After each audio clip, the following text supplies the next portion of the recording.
우리 시편의 말씀 잠깐 묵상을 하고 말씀 듣겠습니다. 함께 묵상을 합니다. 여호와는 시작. 여호와는 은혜로우시며 긍휼이 많으시며 노하기를 더디하시며 인자하심이 크시도다. 여호와는 간구하는 모든 자에게 가까이 하시는도다. 여호와는 자기 사랑이시요 산성이시요 나를 건지시는 자시요 방패시로다. 아멘. 여호와는 은혜로우시고 긍휼이 많으시고 노하기를 더디하시고 그 인자하심이 크시도다. 간구하는 모든 자를 가까이 하시는 하나님이시고 우리의 사랑이시고 또 산성이시고 우리를 건지시는 자이시고 또 방패이시고 우리가 자주 묵상하는 시편의 말씀입니다. 근데 이 말씀은 특별히 우리에게만 은혜가 되는 말씀이 아니라 유대 백성들에게는 굉장히 은혜가 되는 그런 말씀입니다. 오늘 제가 이 말씀을 먼저 묵상한 것은 사실 이 말씀의 의미가 굉장히 크기 때문에 먼저 묵상을 하게 됐습니다. 요즘 중동 지역에 다시 전운이 감돌면서 이란과 미국 사이에 그야말로 한판 붙을 것 같은 그런 일들이 벌어졌습니다. 근데 굉장히 긴장하고 또 굉장히 긴장했던 사람들은 이란과 미국이 아니라 사실은 이스라엘이었습니다. 이란과 미국이 경쟁을 하고 또 갈등을 하고 또 분쟁을 하고 전운이 감도는 사이에 가장 두렵게 생각했던 사람들은 이스라엘 사람들이었어요. 사실 이스라엘 사람들은 그 중동 지역에 뺑뺑 둘러싸고 있는 모든 아랍들 세계에서 오직 유일한 한 나라이기 때문에 미국이나 혹은 영국이나 프랑스가 아랍 세계를 공격하면 이 사람들은 이스라엘을 공격합니다. 그것이 그동안에 늘 있었던 그런 관례처럼 되어 왔기 때문에 이스라엘 사람들은 굉장히 긴장을 합니다. 지금도 역시 마찬가지고요. 제가 뉴스를 잠깐 보니까 이스라엘 사람들이 그런 전운이 감도는 바로 그 일로 말미암아서 옛 다윗 성터, 흔히는 통곡의 벽이라고 합니다. 그 다윗 성터에 가서 굉장히 많은 사람들이 기도하는 그런 장면이 뉴스에 포착이 됐습니다. 물론 이스라엘 사람들은 평소에도 그 다윗성, 통곡의 벽에 가서 열심히 기도하는 사람들입니다.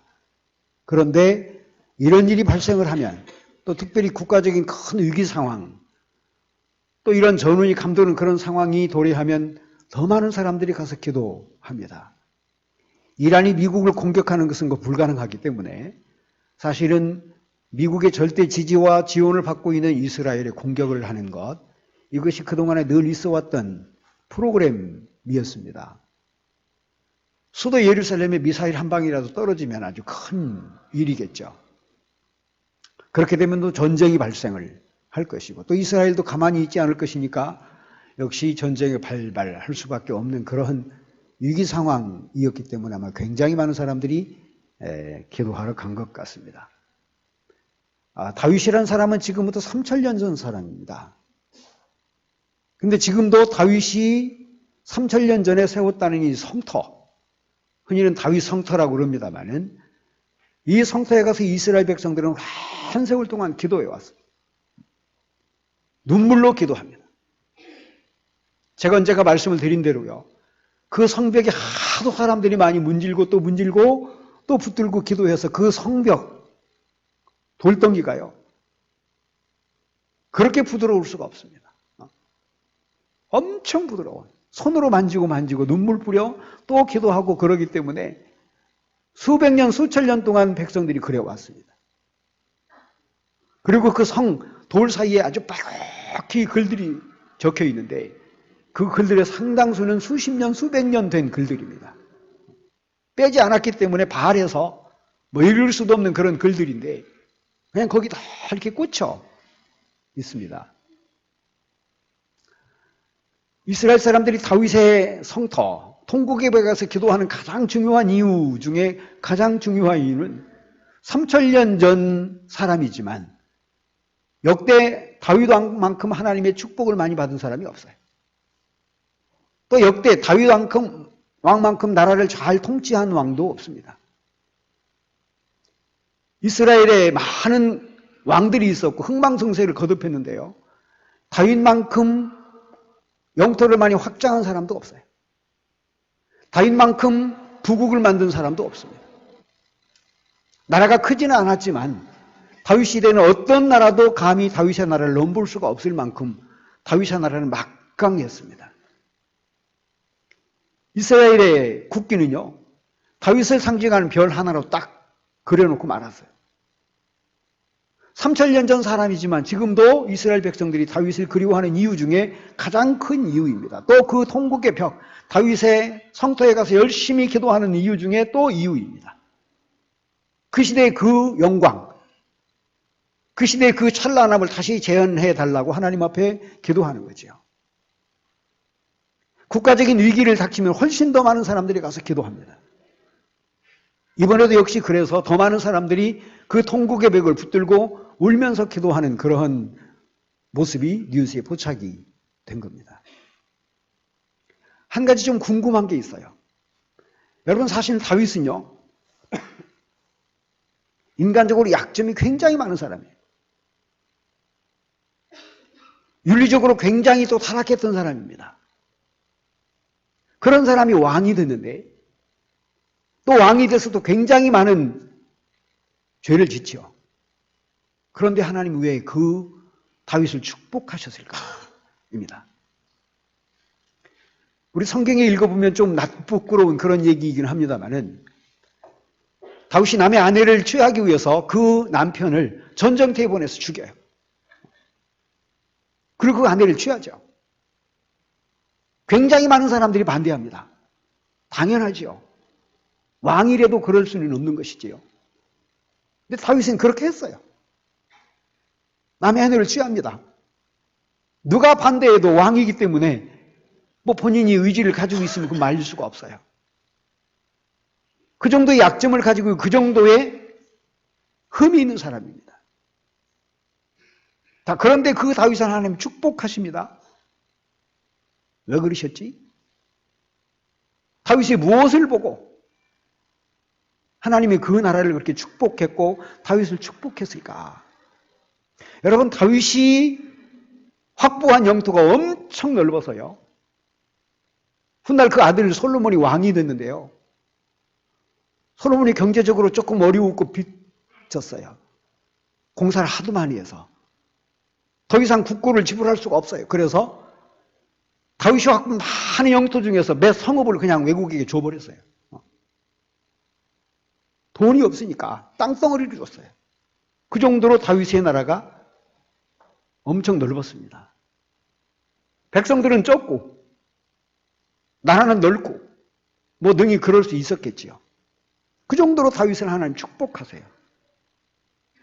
윤리적으로 또 인간적으로 흠결이 많은 다윗을 왜 하나님이 축복하셨을까?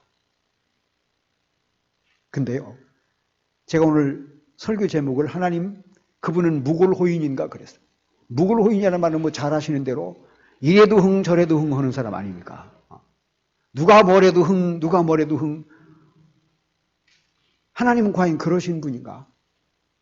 다윗이 인간적으로 흠결이 많은데도 하나님은 그냥 흥흥 하시고 그냥 축복하셨을까? 아닙니다. 우리 성경을 보면요, 다윗이 남의 아내를 취해서 사랑에 빠져서 자식을 낳았어요. 얼마나 귀엽겠습니까? 근데 하나님이 바로 데려가십니다. 용서하지 않아요. 그렇게 해서 태어난 아들을, 첫 아들을 하나님 불러가세요. 다윗이 굉장히 심중에 근심합니다. 식음을 전폐했어요. 신하들이 보고서 왕이 저러니까 얼마나 많은 얘기를 했겠습니까? 그래도 다윗은 말 듣지 않아요. 아들 귀엽지 않은 사람이 없었겠죠. 자식 귀엽지 않은 사람이 어디 있겠습니까? 나빠서 죽으려고 그러는데 왕 아니라 그보다도 더한 직책을 가진 사람이라도 역시 인간은 인간이죠. 자기 자식이 지금 죽어나가. 그걸 어떻게 눈 뜨고 보겠습니까? 식음을 전폐했어요, 다윗이. 그 정도로 다윗에게는 아픔이 있었습니다. 하나님 무골호인이 아니세요. 축복하실 때는 축복하시지만 그러나 흠결을 보시고 그냥 그것까지도 묵인하시고 그냥 막 축복하시는 분은 아니시다. 일단은 제재를 하시더라. 여러분, 이스라엘 백성들이 다윗을 굉장히 존경하지만 정말로 존경하는 부분이 또 하나 있어요. 다윗은 자신의 죄를 지적받으면요, 그냥 털고 바로 하나님 앞에 참회해요. 이게 다윗이에요. 다윗이 나라를 많이 영토로 확보해서 존경하는 것이 아니고 다윗이 축복받을 수 있도록 신앙생활을 한 사람이에요. 나단 선지자가 바로 지적합니다. 다윗은 선지자의 말을 제일 무서워했어요. 지금으로 하면 목사의 말을 너무 무서워했어요. 왕이지만. 사실 뭐 왕이기 때문에 선지자가 무슨 말을 하더라도 감옥에 집어넣으면 돼요. 근데 다윗은 그런 사람이 아니야. 하나님이 보내신 사람의 말은 한마디도 빼놓지 않고 들어요. 이게 다윗이에요. 당시 식음을 전폐한 다윗을 찾아간 사람도 나단입니다.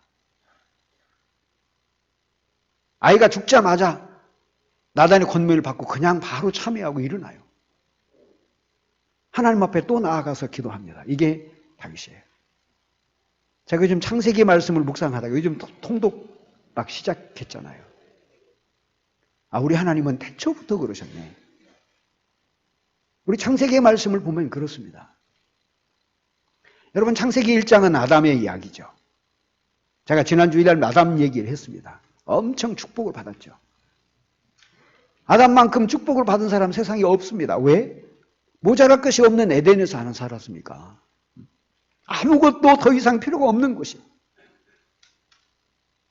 그런 아담이 조금 욕심 더 부립니다. 더 이상 부릴 것이 없는 사람인데 모든 것을 다 넉넉하게 하나님께서 채워주신 그런 환경 속에서 남이 살았는데 그래도 사람인지라 조금 욕심을 더 부립니다. 그런데 욕심 부리는 그 모습을 보시고 하나님 바로 제재 들어가세요. 너 여기서 살지 마. 쫓아내버리셨어요. 아담을 에덴 동산에 쫓아내십니다. 또 하나님이 걱정스러우셨던가 봐. 생명나무를 가까이 가서 또 죄질 가능성이 많아요, 아담이. 그 아내를 보니까 욕심이 굉장히 많아. 생명나무에 접근하지 못하도록 하나님이 선사도로 딱 거기 지켜 서게 했어요. 성경 말씀에 보면 화영검, 불검을 선사들에게 주셔서 아담이 더 이상 접근 못하도록 했어요. 욕심을 부리자 하나님 바로 제재에 들어가십니다. 근데 놀라운 것은요, 일단은 제재를 해놓으시고 또 하나님 돌보십니다. 이게 우리 하나님이셔. 그래서 제가 붙인 제목입니다. 무고로인이신가? 여러분, 사실 아담에게 죄를 짓게 만든 사람이 하와 그 부인 아닙니까? 자, 그러면 하와와 아담을 다시 붙여놓으면 또 아담이 엉뚱한 생각을 가질 가능성이 많아요. 뭐 굳이 여기서 여자라고 그러니까 뭐 여자가 다 그런 것은 아니겠지만 그 중에 남자도 있겠지요. 하여튼 뭐 제가 보기에는 격리시켜야 돼. 아담과 하와는. 그런데 에덴 동산에 쫓아내실 때 격리 안 시켜요. 그냥 같이 또 붙여놔. 우리 하나님 그러신 분이야. 아담에게 아들이 둘이 있었습니다. 가인과 아벨. 근데 가인이 동생을 죽여요. 이유 없이 죽입니다. 자, 그러면 영구히 분리시켜야 돼. 그런 사람은. 여러분, 사람 죽였으면 감옥에 집어넣어야 될 거 아닙니까? 또 사람 죽일 가능성이 많으니까. 그런데 우리 하나님이 가인을 어떻게 했어요? 그 장소에서 그냥 다른 곳으로 이사시켜요. 거기서만 못 살게 하셔. 그런 제재를 가하시고 하나님 뭐라고 말씀하시는고 하면 땅이 네가 수고를 해도 넉넉한 소출을 얻지 못하게 해요. 가인이 아무리 땀 흘리고 노력하고 또 수고해도 수고한 만큼의 이익을 남기지 못하도록 하나님이 또 제재를 가하세요. 근데 그 말씀은 어떤 의미인가 하면 약간 소출을 적게 할 뿐이지 다 주시지는 않지 아예 다 안 주시는 하나님 아니세요. 자, 우리 창세기 5장의 말씀을 묵상하면 사람들이, 즉 아담의 후예들이 탄생을 했는데요. 그때 당시 그들의 수명이 700살, 800살, 900살. 700살, 800살, 900살 살았으면요. 오복을 다 받은 사람들입니다. 우리가 흔히 오복 하는데 900살이 되도록까지 그들은 생산합니다. 그럼 얼마나 인생을 호화롭게 살았습니까? 700살, 900살까지 생명을 보장시켰어요, 하나님이. 그 정도로 축복했습니다. 아담의 후예들에게. 자, 그런데 우리 성경의 말씀에 보면 그들이 그렇게 오랫동안 살면서 거룩한 생활만 한 거 아니에요. 하나님의 백성들인데 엉뚱한 생각, 엉뚱한 짓 많이 합니다. 아담같이. 가인과 같이. 자, 그래서 우리 하나님이 그들이 막 700, 800, 900세까지 살면서 번창하고 번성하고 막 했겠죠. 얼마나 자식을 많이 낳겠습니까? 근데 성경의 말씀에 보면 그들이 번성할 때에 우리 하나님이 딱 제재를 가하세요. 내 영이 너희들과 함께 있지 않으리라. 너희들이 육신이 됨이라 그랬습니다. 막 성장할 때, 막 번성할 때, 우리로 말하면 사업이 아주 잘 될 때에 엉뚱한 짓을 하니까 하나님이 제재를 딱 가하시는 내가 함께 하지 않을 거야. 성경에 그렇게 기록되어 있는데요. 그 말씀을 하시고 우리 하나님 또 조금 더 물러나가십니다. 바로 뭐라고 했는가 하면 그러나, 우리 성경에 그렇게 되어 있어요. 그러나 120살까지는 내가 보장하지. 제재는 가해 놓으시고 아예 다 뺏지는 않으시고 조금 안타까우셨던지 그러나 내가 조금은 남겨줄게. 뭐 이게 우리 성경 읽다가 보니까 우리 하나님 참 재미있으신 분이에요. 오늘 이 홍수 얘기입니다. 여기 말씀의 마지막 부분에 보면 다 죽었어요. 백성들이 아담의 후예들이 계속해서 죄를 지으니까 하나님이 큰 화를 내시죠. 대노하십니다. 그게 홍수 사건이에요. 사람들이 견딜 수 없을 만큼 굉장히 많은 비를 세상에 내렸어요. 모든 생물이 다 죽었어요. 근데 여백을 남기십니다. 뭐예요?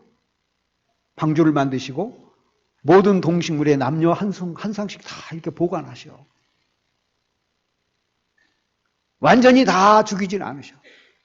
조금 남기셔. 그리고 마지막에 뭐라고 그래요? 다시 번창하도록 축복하십니다. 그리고 그 상징물로 하나님이 다시 말씀하신 그 언약의 징표로 무지개까지 주셔. 이 우리 하나님이세요. 자, 저는 우리 교우들 1년 이제 시작했습니다. 오늘 두 번째 말씀을 우리가 나눈 대로 열심히 새벽 제단을 드리면서 우리 한 해를 준비해 왔습니다. 자, 금년 한 해 하나님께서는 우리에게 많은 예비해 놓은 축복이 아마 분명히 있을 거예요. 저를 위한 것도 있을 것이고 우리 재단을 위한 것도 있을 것이고 여러분들 개개인을 위한 것도 다 있을 겁니다. 분명히 상당히 많을 거예요. 그 프로그램을 우리가 다 알 수가 없어요. 그 비밀을 우리가 어떻게 다 알겠습니까? 자, 그런데 만약에 내가 하나님 주신 것 중에 조금 더 욕심부리다가 혹시 제재를 가하면 어떠시나? 성경 말씀 읽다가 보니까 그런 두려움이 있어요. 굉장히 많은 것을 우리에게 하나님 지금 주셨죠. 사실 우리 엄청 잘 삽니다. 보통 잘 사는 게 아니에요. 굉장히 잘 사는 거예요. 얼마만큼 잘 사냐? 우리 옷 입다가요, 그냥 다 버릴 정도로 잘 살아. 하나도 안 아깝습니다. 우리 50년대, 60년대 생각해봐요. 아이고, 나이론 양말 구멍 나가지고 그거 꿰매고 또 꿰매서 불티 하나 또 하면 또 그거 꿰매고 버리는 게 어디 있어요. 저는 사실 고등학교 때까지 교복을 한 번도 사입어본 적이 없어. 저희 형님들이 입었던 그 교복, 새카만 거. 막내니까 계속 물려받았어요. 저 입어도 안 떨어졌어, 사실은. 근데 그때 옷 버리는 거 얼마나 아까워했어요. 굉장히 아까웠어요. 음식을 어떻게 버립니까? 먹을 것도 없는데 어디서 버려요? 뭐 우리 청년들은 이 얘기하면 골치 아플 얘기이긴 한데, 먹을 것이 없으니까 맨 풀 뜯다가 풀족 쓰고, 그래도 우리 집은 조금 괜찮았는데도 그랬어요. 밥을 조금 불리려고 밥 조금 넣고 물 잔뜩 넣어가지고 물밥 만들어서 먹은 적이 한두 번이 아니거든요. 버릴 것이 어디 있습니까? 불과 몇십 년 지났는데 우리는 하나도 아깝지 않게 다 버려요. 우리 아파트 보면요, 아주 그냥 얼마나 많이 버리는지 몰라. 그렇게 잘 살아요. 다 갖다 주워 입어도 충분히 입을 만큼 하는 것들을 다 버리잖아요. 자, 이렇게 우리를 축복해서, 아담만큼은 아니지만, 에덴만큼 우리는 아니지만, 그래도 굉장히 축복했어요. 자, 내가 조금 더 하나님 앞에 욕심을 더 부리다가 혹시 그럴까봐 저 좀 걱정되긴 해요. 자, 그런데 제가 오늘 설교 제목을 정하면서 이거인가 저건가 긴가민가 하게 정했어요. 사실은 그분은 무골호인이신가? 인 것 같기도 하시고 아닌 것 같기도 하시고 하는 제목입니다, 이게. 근데 신약 성경 말씀에 보면 오늘 예수님께서 광야에 시험 받으신 장면입니다. 자, 시험을 받으, 예수님도 시험을 받으셔. 예수님도 여러 가지 많은 어려움과 난관에 부딪혀요. 공생애를 시작하시기 전까지 예수님 그러십니다. 자, 그런데 오늘 마지막 시험을 받으시고 나서 마지막 결론 부분에 보면 마귀는 떠나고 천사들이 수종들더라 그랬습니다. 여러분, 우리 하나님은 당신의 아들 이름 앞에서는 꼼짝 못 하시는 하나님이시더라고. 그래서 훗날 사도들을 교훈하시기를 그 이름 믿는 모든 백성들을 하나님 다 누구든지 구원하신다고 그랬습니다. 구약시대에는 약간의 제재를 가하시는 하나님이신데 예수 그리스도 당신의 아들을 통해서는 그런 분이 아니셔. 상징적인 말씀입니다. 마귀는 다 떠나가. 예수 그리스도의 이름 앞에 마귀는 힘을 쓸 수가 없어. 대신 천사들이 수종들어. 예수님 가시는 길에 악령의 역사로 예수님 제재를 당하신 적이 없어요. 우리 하나님은 그 예수 그리스도를 믿는 모든 백성들에게 누구든지 다 구원을 베푸신다 그랬어요. 말씀한 이 구원이라는 단어는요, 우리가 하늘나라를 가는 것만 얘기하는 것이 아닙니다. 물론 하늘나라 가는 거 포함되어 있죠.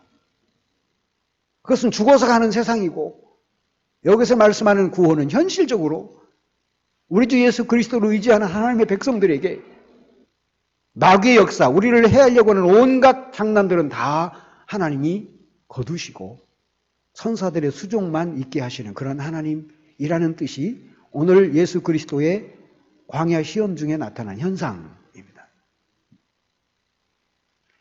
자, 그래서 그랬는지 역사적으로 보면 예수 그리스도를 믿고 못 산 나라가 없어요. 우리가 흔히 말하는 모든 1세계들은 전부 다 예수 그리스도의 말씀 안에서 기초를 세운 나라입니다. 오늘 예수 그리스도가 우리에게 교훈을 주십니다. 악령들이 장난하지요? 사탄들이 와가지고 이리 꿰고 저리 꿰고 우리를 이렇게 유혹하고 저렇게 유혹하고, 야, 너 오늘 교회 가지 마. 우리에게는 그런 유혹이 올 수도 있어요. 너 이것도 하지 마, 너 이것도 하지 마. 왜? 우리 욕심 나잖아요, 솔직히. 자, 그런데 그때마다 우리 예수님이 대처하신 방법이 있어요. 하나님 말씀이에요. 말씀으로 다 물리치십니다. 다른 방법 안 쓰세요. 그랬더니 결과적으로 하나님이 기뻐하는 말씀으로 물리치십니다. 사탄이 낄 틈이 없어요. 우리 마음이 유혹받을 이유가 없어요. 천사들만 수종이 들더라. 그 예수 그리스도를 믿는 모든 백성들에게는 우리 하나님은 누구든지 다 구원을 베푸시고 축복을 베푸시는 하나님이십니다. 오늘 여기 앉은 모든 여러분들에게도 이런 복이, 이런 축복이, 아니 악령들은 예수 그리스도 앞에는 얼씬할 수가 없습니다. 그 그리스도를 믿는 믿음으로 여기 앉아있는 여러분들에게는 천사들이 수종이 들어 오늘 앞으로 또 금년 1년 동안 여러분 살아가는 모든 날 동안 이런 구원의 은총만이 아주 충만하기를 간절히 바랍니다. 기도하겠습니다.